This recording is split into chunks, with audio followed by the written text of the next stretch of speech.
கோலி talk Kollywood news. அடக்கி வாசிக்கும் தல. அடுத்த சூப்பர் ஸ்டார் நடிகர் யாருன்ற கேள்வி கோடம்பாக்கத்துல ரொம்ப நாளாவே ஒழிச்சுக்கிட்டு தான் இருக்கு. சில நடிகர்கள் தங்களுக்கு தாங்களே அந்த பட்டத்தை சூட்டிக்கிட்டு வர்றதும் ஒரு பக்கம் நடந்துகிட்டு தான் இருக்கு.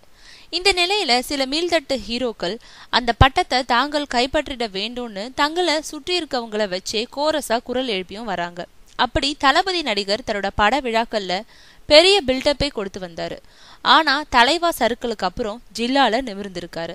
அதே சமயம் தல நடிகரோ தொடர்ந்து கொடுத்த 2 ஹிட் படங்களால தலை நிமிர்ந்து நிக்கிறாரு. இந்த சூழலை பயன்படுத்தி அவருக்கு அந்த பட்டத்தை சூட்டிட நினைக்கிறாங்க அவரோட அபிமானிகள். ஆன போதும் நடிகர் தரப்புல எந்த ரியாக்ஷனும் இல்லையாம். சூப்பர் நடிகர் களத்துல நின்னு கொண்டிருக்கும் போது அவரோட பட்டத்துக்கு அடிச்சுக்கிட்டா தவறா நினைப்பாரேன்னு தற்போதைக்கு தலை அடக்கி வாசிக்கிறதாகவும் சொல்றாங்க.